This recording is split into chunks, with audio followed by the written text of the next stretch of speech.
What's going on, everyone? Welcome back to another video. Today we're going to be talking about all different types of recovery gear, some of the advantages, some of the disadvantages. My buddy Matt is going to be sitting in this seat because he's more of an expert on this topic than I am. So without further ado, let's get into it. Hey guys, Matt here. I just wanted to go through some recovery gear with you. Logan and I basically have the exact same setups.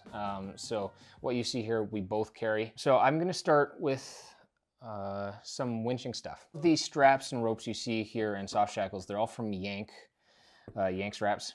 And the other aluminum recovery pieces are from Agency 6. So I'll start with this. This is a tree saver.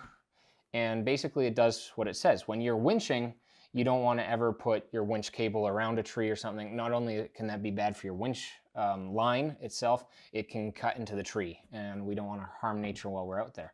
So basically a tree saver does not stretch. This one I believe is 8 feet long, and so it just makes a nice loop around whatever tree you have. And obviously being 8 feet long, it can go around quite a large tree.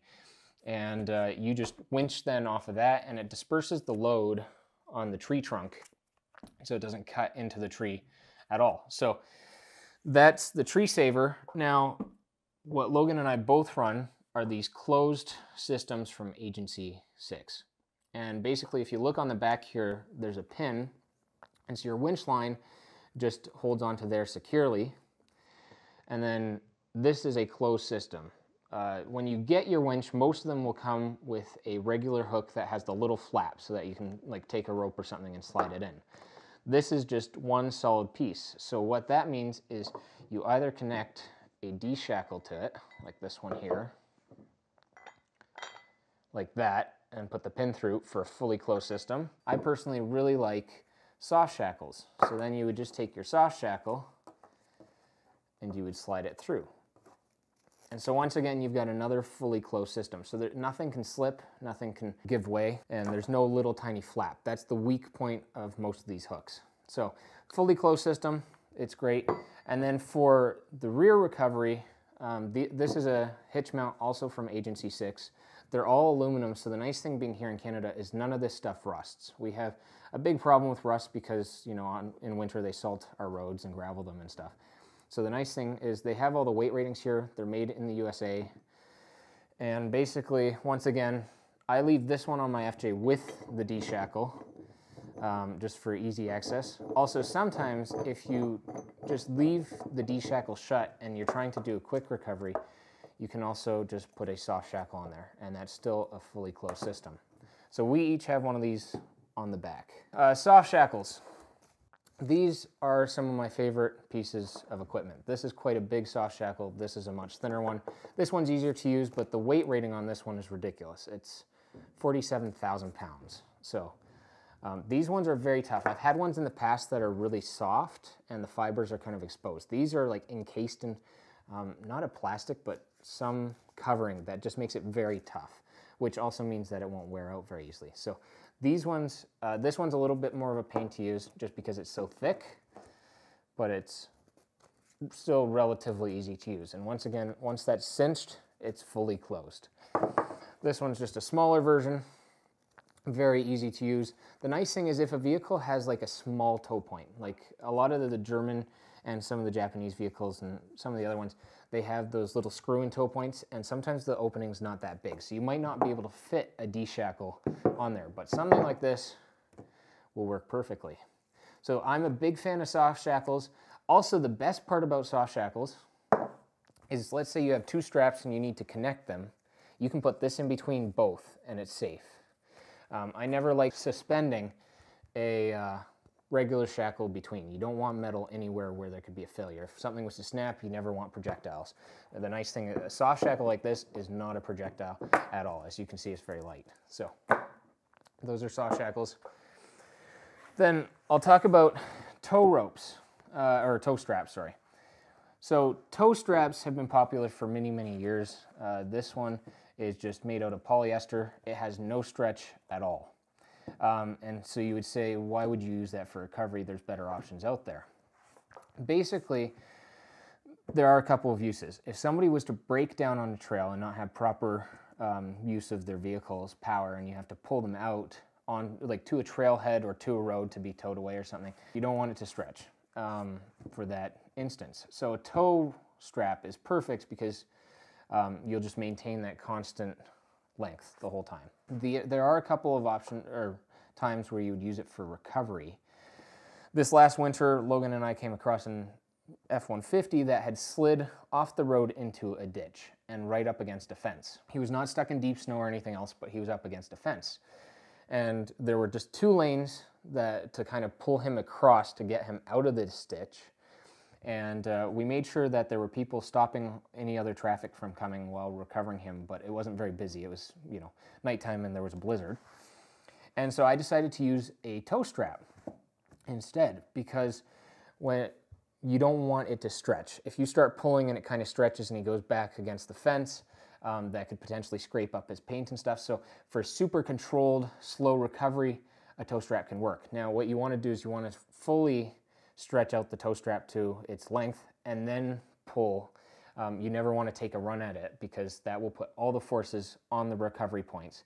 And that can also be, you know, when you get that kind of head jerk when somebody pulls really hard, or that's when failures tend to happen. So you have to be careful recovering with a tow strap, but there are times where you might use it. So then the next kind of upgrade there is for vehicle recovery is the snatch strap. Don't quote me on this, but I think they kind of originated in Australia. They tend to stretch up to about 20% of their length. So that takes the harshness out of pulls. It basically lets you use a bit of an elastic band effect, where the first vehicle goes, it stretches out the strap a bit, and the stretch of the strap helps store a bit of kinetic energy that then helps you pull out the second vehicle. So these are much safer. It's much better for recovery points. Often when you see videos of recovery points failing, they're using a strap that doesn't stretch. So a snatch strap is an upgrade there. I ran these for years. However, on top of those are now kinetic ropes. These are kind of a little bit newer to the game, but they have been around for a while now. They've become very popular because I don't remember the exact specifics on this, but they tend to stretch about 30% of their length. So a little bit more than a snatch strap. Also, the rope is usually just a little tougher. You can get higher load ratings. This is a big 30-foot rope. I've now used it for one kind of sketchy recovery, and it worked flawlessly. And just having that extra length, we were actually on an ice bank over a river, and one guy had fallen through. The 30-foot length let me be in a safe position where I could then pull him from. And so these, what they do is they just soften recoveries even more. You know, even with a snatch strap, sometimes you reach the end of that stretch and you still get a little bit of that head pull as the recovery happens. With a kinetic rope, I've never really felt that. So kinetic ropes are worth their weight in gold. So I carry one of all 3. I think it's kind of the best situation. And then if I ever need more length than the rope, I can attach with a soft shackle the snatch strap to it. So that's basically it for the straps and ropes. And with soft shackles, I recommend 3. That way you have one, the vehicle you're recovering has one, and if you ever need in between 2 ropes, you can have another one. It's the best way just to attach multiple ropes together. So then we will go to recovery boards. So I have 2 different types today. These ones are Go Treads, which are not as popular here in Canada, but they're made in the USA and they've been used there for years. And then these ones. So these ones, I also have a set of tread boards, but you know, one of them got a bit chewed up helping someone out. And so these ones are just brand new. And you can see the knobs here are just designed differently on different boards to grab the tires. Max Tracks now have one where you can actually replace the nubs. The downside with these is, like this traditional normal board with plastic nubs, is if somebody spins it all and melts those nubs off, you then have a board that's kind of useless. Once those nubs are gone, you have no more traction. And I think I said these ones are from Vic Off-Road USA, but yeah, they're just brand new and can show you. I should have maybe brought the treads to just show you some of the melted knobs. So once those are melted off, that's the end, unless you have the Max Tracks. I think they're called Pros or something. No, that's maybe Tread Pros. I can't remember. The Max Tracks where you can actually replace the knobs. The nice thing with Go Treads is each section is actually replaceable individually. So this last winter, this is Logan's set because my set actually I need to replace one of these panels. Every single panel is replaceable. You basically pop out a pin, put the new panel there, and slide the pin back in, and you're ready to go. It looks brand new again. So that's one thing I really like about these. What they don't do that the traditional ones do is you can kind of use the traditional ones as a bit of a shovel.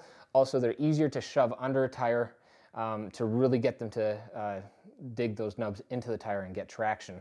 So these ones you can't really do so much. You can try to stick them in a bit. Now the upsides of these ones are, as you can see, it folds. So if you want to keep your gear inside your vehicle, which personally I'm a big fan, with the traditional ones, they take up a lot of room, or you have to bolt them onto a roof rack or something, especially if you live in a place where people would like to take those from you.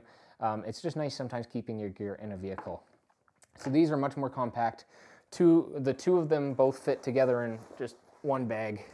And so for me, I really like these. So I personally haven't used them for myself very much, but if you live in a place where you get a lot of snowstorms, it's a great piece of gear to have for helping people out. The nice thing is these will fit under basically any car.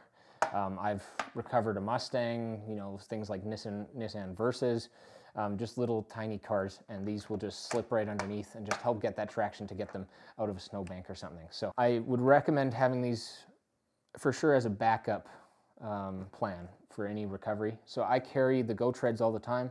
If I'm heading out off-roading and I don't have the dogs or a bunch of other stuff filling up the FJ, I will throw the regular boards in the back, sometimes both sets. And then the last thing I'll just show is I just recently got this one. It's kind of big. It's the AirB X-Jack. And basically it's an exhaust and air jack. And it's like a big bag, essentially, that you either fill with air or exhaust. I always use air with a compressor. It's just then you don't have hot gas. And it basically inflates and lifts your vehicle. So Logan and I each have one of these air jacks. So I would say one of these is way safer than, say, a high lift. If you know what you're doing, a high lift can be a great tool.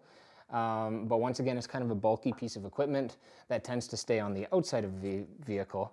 Whereas this can just nicely sit inside. And I find them just very safe. Obviously, always put a tire or something else underneath the vehicle so that if it ever started coming down, you're safe. But they just work flawlessly. I've used my last one twice now on the trail, and it lifts the vehicle perfectly and safely. So that's the kind of jack I carry. I still have the factory jack inside the vehicle just in case I ever needed an extra thing. Also, I could potentially use it not quite as a jack stand, but I could potentially lift the vehicle with this and put the factory jack under a key point to keep the vehicle positively from falling. The nice thing with these is they'll lift your vehicle in sand, snow, even mud, whereas a lot of the smaller jacks will dig down as they try to lift the vehicle. These have such a big surface area that they just don't sink down very much. So there are pros and cons to every type of jack. This is just the kind that I personally use and have had great luck with. So yeah, basically that's the recovery gear that I carry with me most of the time, but for sure when I go off-road. Thanks for watching today's video, guys. Hopefully you found this video helpful. I think Matt knows what he's talking about when it comes to recovery gear. Obviously, we don't have everything here on the table and behind me. This is just the gear that we have to date. So drop some suggestions in the comments for things that you think we need to add. And that's it from me. I'll catch you in the next one.